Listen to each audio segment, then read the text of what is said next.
lorsque des soldats allemands ont déprimé leurs armes en Afrique du Nord, en France ou en Italie, ce qui les attendait en prison était, dans leur esprit, un cauchemar sans fin. Des années de propagande nazie avaient planté en eux la terreur d'une destination cruelle, un travail forcé dans les mines sombres, des coups systématiques, des aliments de faim et des humiliations sans fin. Ces histoires, répétées depuis l'enfance, ont maintenant pris vie dans leur imagination car elles n'étaient pas armées et mises en captivité. Ses yeux, pleins de méfiance, ont observé les soldats américains, la posture ferme, mais le traitement étonnamment décontracté. Au lieu de cris ou de menaces, ils ont reçu des cigarettes, de l'eau, même une blague lâche ici et là. Pourtant, la méfiance a persisté. Cela doit être un piège, pensait-il. La vraie barbarie viendrait plus tard à leur arrivée en Amérique. Mais le voyage lui-même a été la première violation des attentes. Au lieu de wagons de bétail sales et bondés, beaucoup ont été transportés sur des navires ou des trains décents, avec un espace pour la respiration et la nourriture disponible. Le pain blanc, la viande, le café, les délices qui, pour les hommes habitués à la pénurie de la guerre, semblaient un luxe incompréhensible. Entre eux, ils ont murmuré, pourquoi gaspiller les ressources avec les ennemis? Pourquoi faire face à l'humanité qui a essayé de les détruire? Les réponses ne sont pas venues et les soupçons se sont traînés comme une ombre.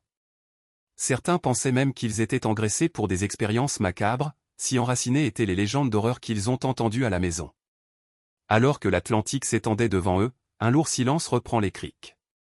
Ces hommes avaient été formés pour dominer l'Europe, pour suivre aveuglément les ordres d'Hitler, pour se voir comme les guerriers d'un empire éternel. Maintenant, ils étaient des prisonniers, dépouillés de pouvoir à la merci d'une destination incertaine. L'Amérique n'était pas un endroit qu'ils imaginaient connaître de sitôt, et certainement pas de cette façon. Pour beaucoup, le pays n'était qu'une idée lointaine, des gratte-ciel en merde, un jazz vibrant, des films hollywoodiens. Mais ils étaient là, non pas en tant que conquérants ou touristes, mais comme vaincus, portant le poids de l'ironie à chaque regard de l'horizon. La première vue de la côte américaine a mélangé la peur et la fascination. Immenses ports, villes qui ont été perdues à l'horizon, usines sans fin, tout a confirmé le pouvoir industriel qu'ils avaient tant entendu. Pour les soldats habitués au manque de tout, l'abondance était un coup. Quand ils ont été emmenés à l'intérieur, l'étonnement n'a fait que grandir. À travers les fenêtres du bus, ils ont vu des paysages qui ont contesté l'imagination européenne, champs infinis, routes qui ne coupent rien, les petites villes avec des enseignes au néon et des stations-service vives. Les enfants ont fait un signe de la part des prisonniers et des résidents locaux se sont parfois arrêtés pour les observer, plus par curiosité que la haine. Ces hommes, créés pour mépriser la décomposition américaine, ont maintenant assisté à une prospérité quotidienne qui secouait leur condamnation. Si c'était le pays de leurs ravisseurs, quelle guerre ils s'étaient écrasés après tout? L'arrivée dans les champs a été un autre choc. Les tentes propres, les cafétérias organisées, les postes médicaux et même les zones de loisirs. Oui, il y avait des barbelés, mais derrière lui, il n'y avait pas de cellules sales, mais une structure qui, bien qu'austère, ne semblait pas projetée pour torturer. Au lieu de fouet ou de faim, ils ont été efficacement reçus, lits, uniformes, les horaires ont été distribués. Certains soupçonnaient toujours que la vraie cruauté viendrait plus tard.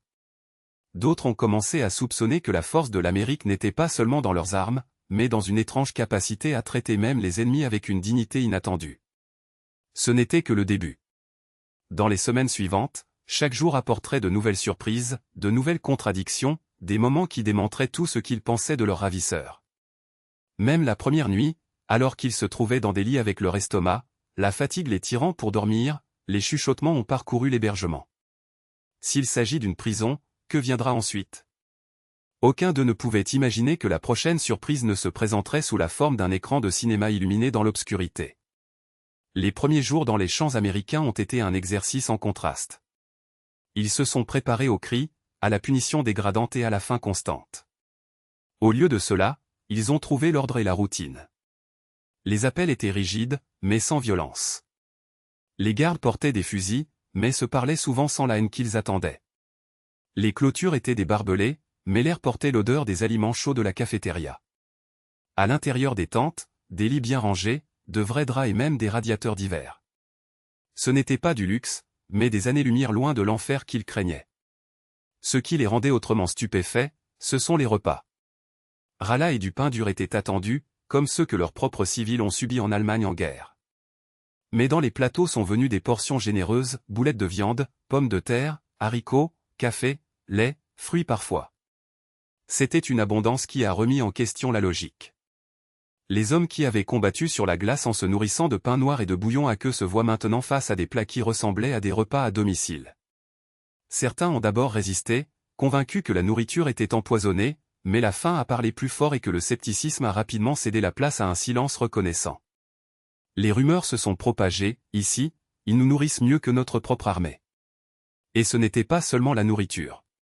Il y avait des touches de normalité qui les ont rendus perplexes. Les packs de la Croix-Rouge sont arrivés avec du savon, du dentifrice, du matériel d'écriture.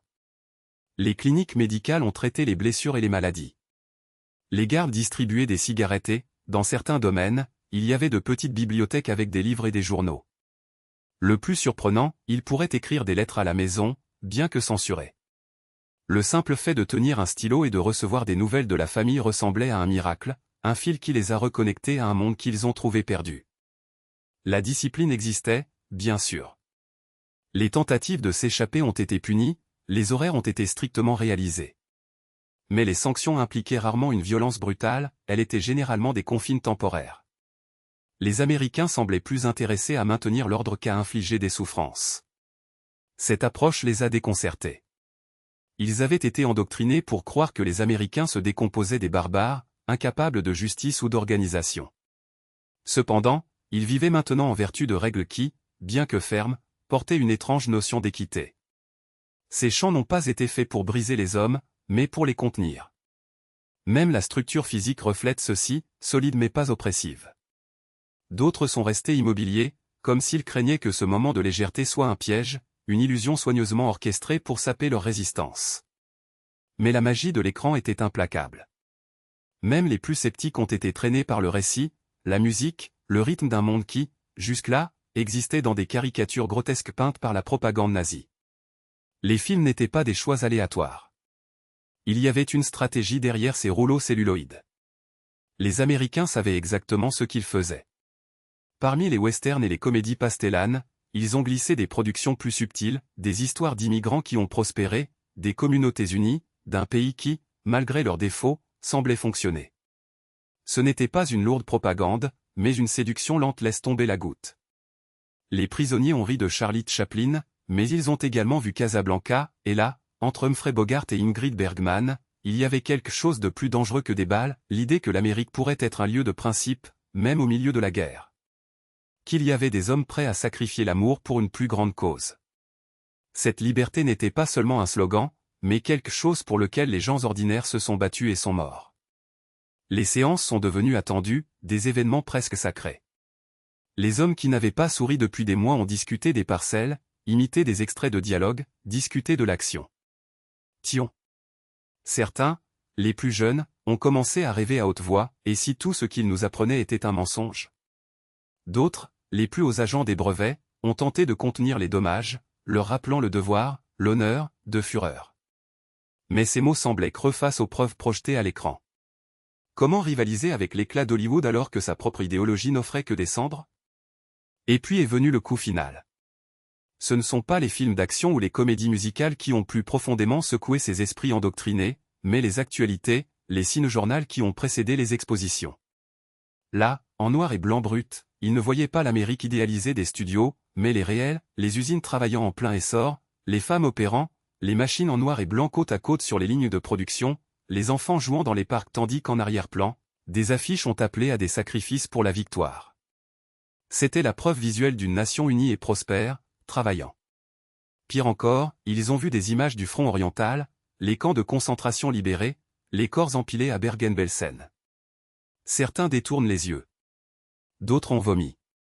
Ceux qui doutaient encore ne pouvaient plus le nier, la guerre a été perdue, et le Reich n'était pas le phare de la civilisation qu'ils ont juré de défendre, mais un cauchemar dont ils avaient été aveuglés depuis trop longtemps.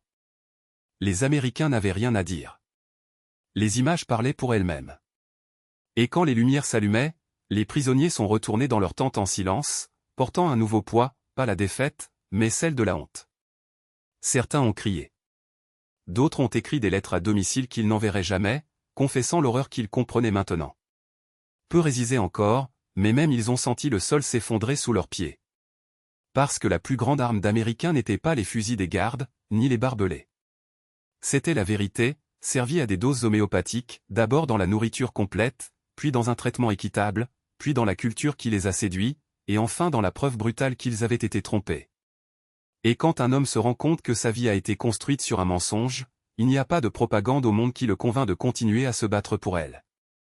Les parcelles, mais les valeurs qui ont pulsé derrière elle. Un soldat, précédemment endurci par la discipline de Führerprinzip, se disputait maintenant si le héros d'un occidental avait agi correctement alors qu'il épargnait le bandit, mais qu'en est-il de la justice ? Demanda-t-il, comme si la morale pouvait être aussi flexible que les lois d'un pays qui n'étaient pas les siennes. D'autres, en voyant des travailleurs américains rire de leur patron dans une comédie, ont ressenti un froid, ils se moquent de l'autorité, et rien ne se passe. Comment un tel peuple peut-il gagner des guerres ? La réponse lente et inévitable commençait à se former dans son esprit, peut-être précisément pour cela. Les films ne prêchaient pas. Ils n'en avaient pas besoin. Voir juste un homme ordinaire, un mécanicien, un fermier, un immigrant, pour surmonter ses propres efforts, sans avoir besoin d'une fête pour lui dire quoi penser, afin que ce doute soit installé. La force d'un pays est-elle dans son obéissance, ou dans sa liberté ? La question, une fois plantée, s'est développée comme une mauvaise herbe entre les fissures de la doctrine. Et les Américains, rusés, savaient qu'aucun ordre ne pouvait le déchirer. Même le plus résistant a succombé au charme subtil de l'écran.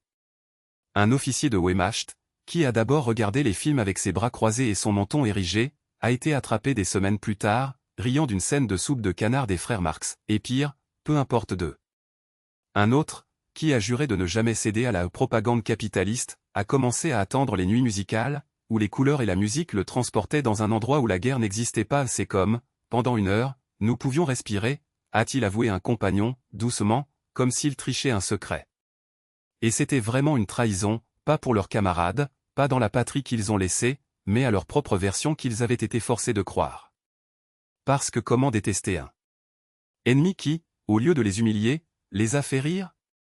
Comment maintenir la haine quand, nuit après nuit, avez-vous vu que ces gens, qui devraient mépriser, aussi aimer, rêver, se sont battus pour des choses simples comme l'amour, la justice, un terrain pour appeler le vôtre ? La machine de guerre nazie avait enseigné que les Américains étaient sous-humains, dégénérés. Mais là, dans l'éblouissement du projecteur, ces dégénérés semblaient plus humains qu'eux-mêmes. Ceux qui ont résisté au charme de l'écran étaient minoritaires, et même ceux-ci ne pouvaient pas éviter la contagion. Un jeune soldat, fanatique des derniers cheveux, a couvert ses oreilles pendant les scènes de baisers dans les films romantiques, murmurant « shame ». Mais quand le film était terminé et que les autres ont fait valoir les scènes, il était là, écoutant, son visage se contracte dans une grimace de dédain qui ne s'invite plus. Parce que, au fond, il veut aussi rire. Kouya oublie également, un instant, qu'il était prisonnier d'une cause perdue. Et puis est venu le coup final, la nouvelle du front. Pas ceux qui sont déformés par Wehrmachtbericht, mais ceux qui fuient les gardes américains, qui, sans ironie, ont répondu aux questions avec un haussement d'épaule, oui, Stalingrad est tombé. Oui, l'Afrique est perdue. Oui, les attentats à la bombe sont des villes. Il n'y avait pas de triomphalisme, juste une vérité nue, servie aussi naturellement qu'ils offraient des packs de cigarettes. Vous n'avez pas à nous croire, semblait dire leur ton. Regarde juste. Et les prisonniers avaient l'air. Ils ont regardé les écrans, où l'Amérique n'était pas un empire de démons, mais un endroit où même le plus pauvre avait droit à un rêve. Ils ont regardé les gardes qui les traitaient comme des hommes, pas comme des chiens. Ils se sont regardés et ont vu, pour la première fois depuis des années, des non-soldats, pas des ariens, pas des engrenages d'une machine, mais des individus. Et les individus, comme les Américains le savaient bien, sont beaucoup plus difficiles à contrôler que les masses. À la fin de la guerre et que les portes se sont ouvertes, beaucoup de ces hommes sont retournés dans une Allemagne en ruine. Mais ils ont pris quelque chose que ni les bombes ni la faim, ni les années de lavage de cerveau n'ont réussi à détruire, la mémoire de ces nuits au cinéma. Quelques années plus tard, ils disaient à leurs enfants car, au milieu de l'horreur, ils ont constaté que le monde pouvait être plus grand qu'ils ne leur avaient appris. D'autres n'en parleraient jamais, non pas par honte, mais parce que certaines vérités sont si intimes qu'elles ne s'adaptent qu'en silence. Les Américains, bien sûr, n'ont jamais admis que ces séances dépassaient les loisirs. Mais l'histoire sait, elle était là, entre les rires, les chansons et la lumière tremblante d'un projecteur, que beaucoup ont perdu la guerre bien avant le dernier coup. Pas à une armée. Pas pour une idéologie. Mais pour une idée aussi simple et aussi dangereuse que la liberté de choisir de croire. Cette guerre n'était pas seulement une bataille de chars et de frontières, mais de rêves et de récits. Ce ne sont pas les balles qui les avaient vaincus, mais les images, ces séquences de celluloïd qui, le cadre, a démantelé le mythe d'une Allemagne invincible et a révélé un monde où le bonheur ne dépendait pas d'une croix gammée ou d'un leader infaillible. Les films n'ont pas directement attaqué le nazisme, ils n'en avaient pas besoin. Ils ont simplement montré le contraire, une société où un homme ordinaire pouvait défier un shérif corrompu et victorieux, où une femme a choisi son propre destin sans demander la permission, où le rire n'était pas brisé et l'abondance n'était pas un privilège d'une élite. C'était une subversion silencieuse. Les prisonniers, créés pour vénérer l'ordre et le sacrifice, étaient désormais fascinés par des histoires qui ont célébré le chaos créatif, juste une rébellion, l'idée que l'individu n'est pas le héros de sa propre vie. Et le plus dérangeant ? Ils l'ont aimé. Ils l'ont trop aimé. Les officiers les plus orthodoxes ont tenté d'avertir, c'est de la propagande. Ils veulent nous affaiblir. Mais comment expliquer que la propagande des Américains n'a pas senti le mensonge ? Avez-vous aimé un discours, n'avez-vous pas besoin d'obéissance ? Comment combattre un ennemi qui, au lieu de les humilier, les a fait rire ? Qu'est-ce qui, au lieu de les écraser, les a invités à rêver ? Un soldat, après avoir regardé Casablanca, a murmuré à un compagnon, il nous montre un bar où les réfugiés, les espions et les soldats boivent ensemble, et pourtant il l'appelle « démocratie ». Que avons-nous si beau ? La question était dans les airs, sans réponse. Les plus jeunes étaient les plus vulnérables.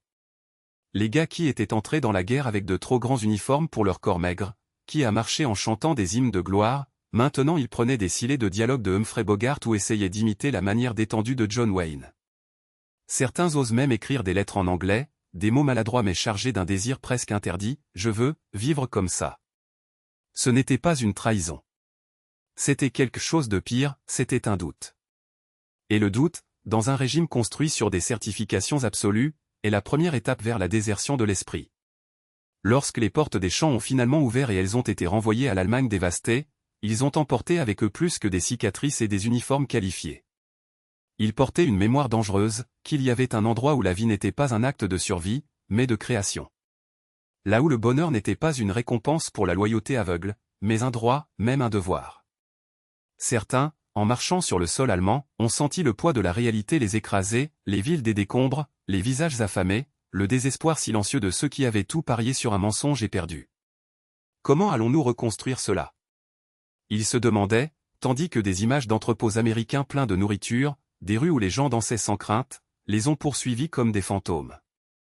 Et puis le vrai test est venu, dire au silence. Beaucoup ont choisi le silence. Comment expliquer que pendant que Reich brûlait, ils avaient ri des 3 étapes ? Comment admettre qu'à un moment donné entre une bataille et une autre, ils avaient voulu, même une seconde, pour appartenir à ce monde d'écran, où même les perdants avaient une deuxième chance ? Certains, les plus courageux, ou les plus naïfs, ont essayé de décrire. C'était comme si, pendant quelques heures, la guerre n'existait pas, ont-ils dit, tandis que les proches les regardaient avec un mélange d'envie et de répulsion.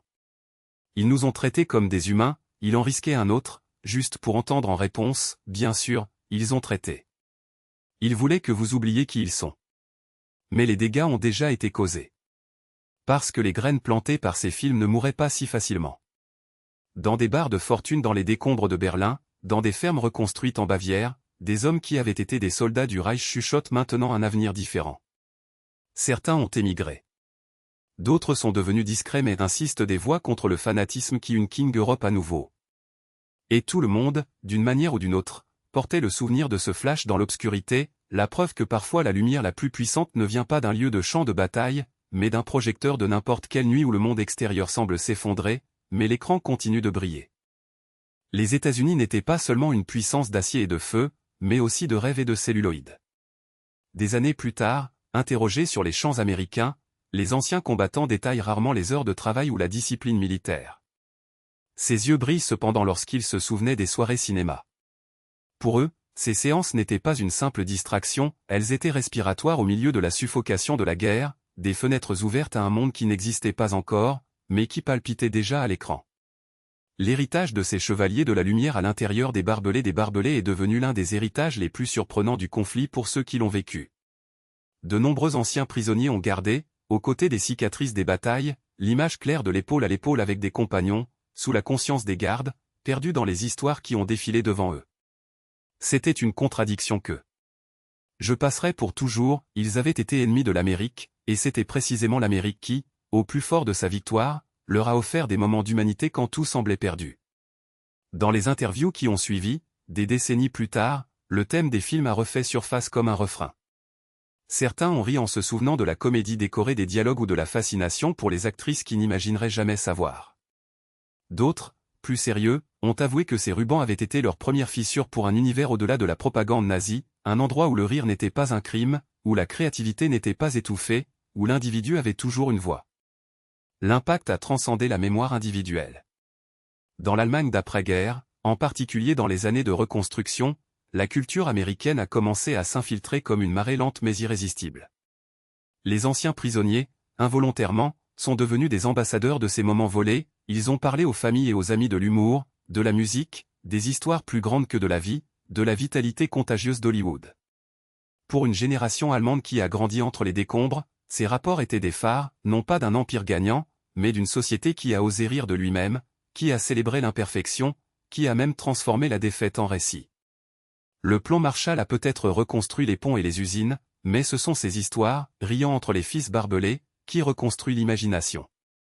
Certains anciens combattants ont même admis, à voix basse, que leur ouverture ultérieure à la démocratie et aux idéaux occidentaux avait des racines à l'époque improbables. Aucun film seul n'a démonté une idéologie. Mais l'exposition constante à cette lumière tremblante adoucit les cœurs endurcis d'une manière qu'aucune balle ne ferait. Les graines plantées dans ces cinémas de fortune ont germé des années plus tard, lorsque les anciens opposants faisaient partie d'une nouvelle Allemagne de l'Ouest, alliée précisément de la nation qui s'est battue autrefois. En ce sens, le flash du projecteur était aussi silencieux que la réconciliation inattendue. Et pourtant, l'étonnement n'a jamais complètement dissipé. Même des décennies plus tard, les anciens prisonniers secouaient la tête, les incroyants, se souvenant, nous étions l'ennemi, et ils nous ont laissé regarder des films. Pour eux, c'était le symbole maximal de la confiance excessive d'un pays si puissant qu'il pouvait se permettre de divertir ses captifs.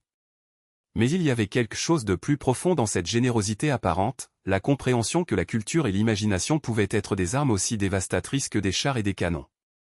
L'héritage de ces séances n'était pas seulement en mémoire, mais sur le pont invisible, ils ont aidé à construire. Des hommes qui ont un jour marché sous la croix gammée sont rentrés chez eux avec une histoire secrète, les nuits où le rire et la musique ont agressé les salles de prison. Ils ont dit à leurs enfants et petits-enfants en voyant l'Amérique non pas par la vue d'un fusil, mais par la luminosité d'un écran. Et dans ces photographies tremblantes, ils ont constaté que même dans la capture de l'humanité résonnait, que même pendant la guerre, les germes de paix pourraient naître dans l'endroit le plus improbable, parmi les ombres d'un cinéma de fortune, où le monde extérieur semblait s'arrêter pour qu'un autre, le mieux, puisse commencer.